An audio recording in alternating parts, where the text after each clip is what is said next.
primeiramente, você entende que para cada um existe um tempo de conhecer a Deus? Ou Deus dá oportunidade para todos em vários momentos e depende de cada um?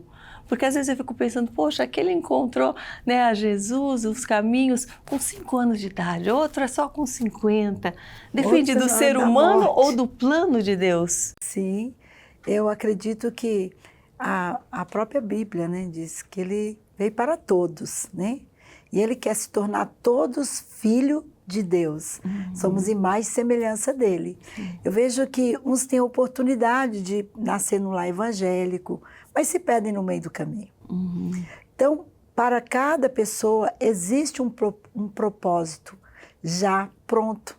E principalmente Jeremias 1,5 diz isso, né? Sim. Que antes de eu ser formada no ventre da minha mãe, né, da nossa mãe, ele já tinha um projeto pronto. Sim. E ele me designou como profeta das nações. Então, nós nascemos com um propósito, mas e o livre-arbítrio? Sim. Então, a escolha de cada um leva a pessoa para cada lado. Mas eu vejo que existe pessoas pontuais, eu não falo que tem pessoas privilegiadas, porque ele veio para todos, sem exceção. Mas cabe a nós, né? A cada um se encontrar, um com 5, outro com 10, outro com 20, 50, com 80, mas ter um encontro com Jesus, porque ele bate a porta de todos. Sim.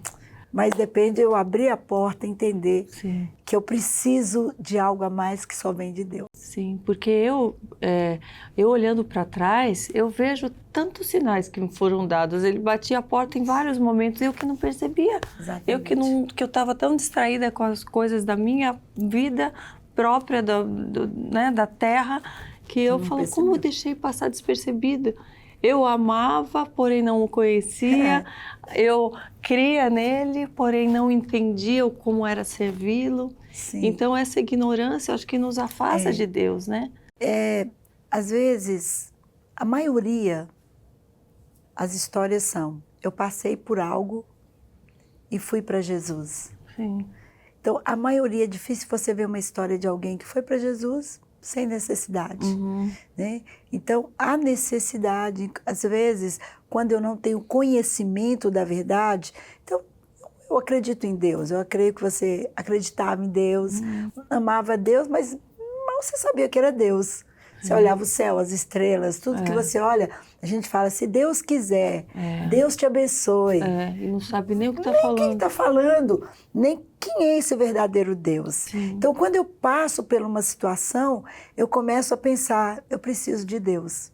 E aí é onde vem os verdadeiros encontros. Sim. Por isso que a Bíblia diz, tudo coopera para o bem daqueles que amam a Deus. Sim. Então, amar a Deus sobre todas as coisas, permitir Ele trabalhar, às vezes o aperto, eu falo que o aperto nos aproxima de Deus. Porém, tem aperto que muitos se afastam de Deus, mas aquela pessoa que não tem entendimento, ela corre para Deus, porque ela não vê outra solução, ela não vê outra saída.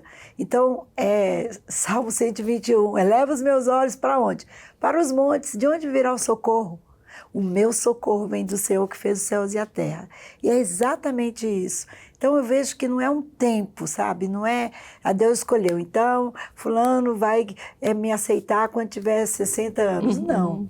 Ele veio para todos. E é as experiências de cada um, né? Sim. A necessidade de cada um. Sim.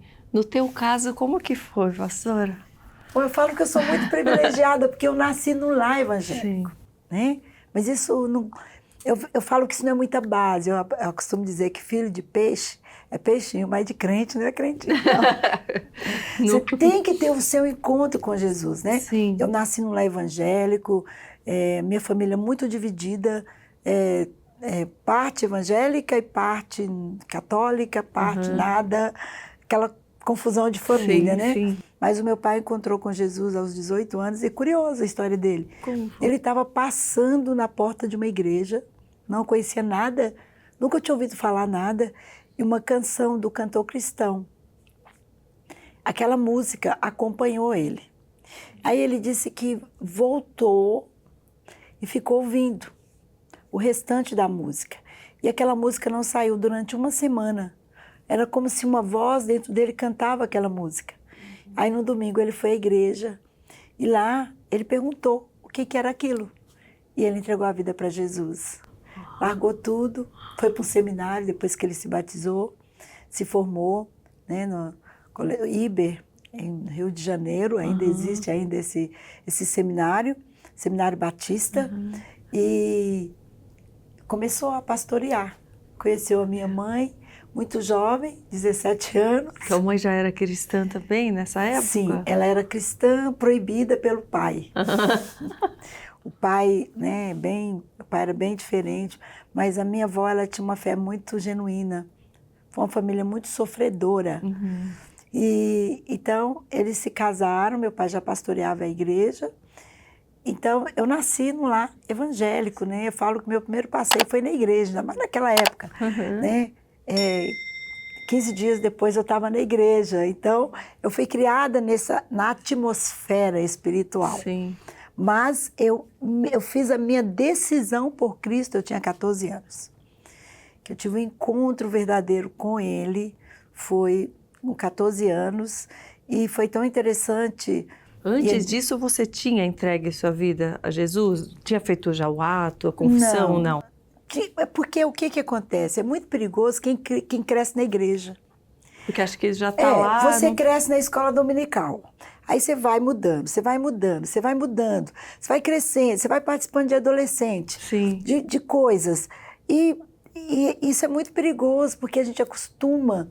Mas é uma bela quarta-feira, tinha culto, né? Todos os batistas sempre têm culto na quarta-feira, culto de oração. E eu não queria ir. Só que eu trouxe uma revista, nem lembro mais que tal revista era essa, da escola.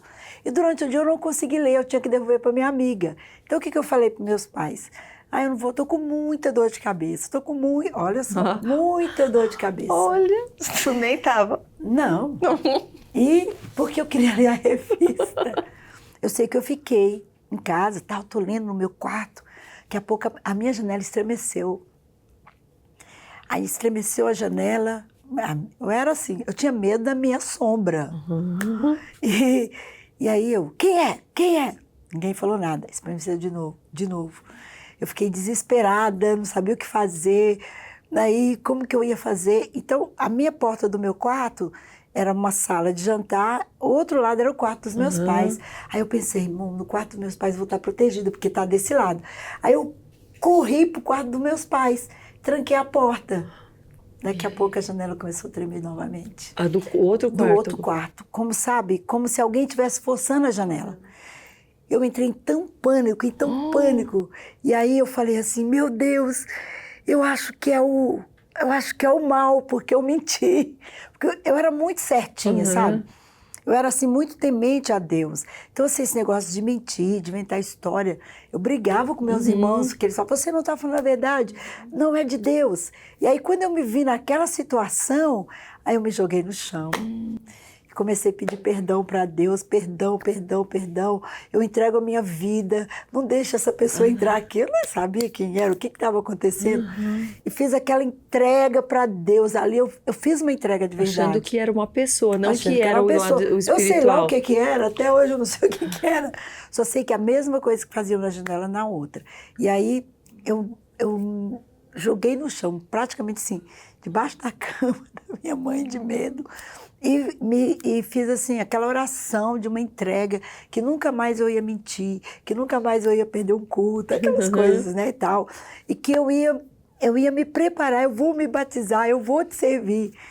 E quando os meus pais chegaram, eu estava apavorada, minha cara estava inchada de tanto chorar. E eu chamei meus pais, dois nos quartos, que tinham meus irmãos, e falei para eles o que tinha acontecido, que eu tinha mentido, que eu não estava com dor de cabeça, que eu tive um encontro com Jesus e tal.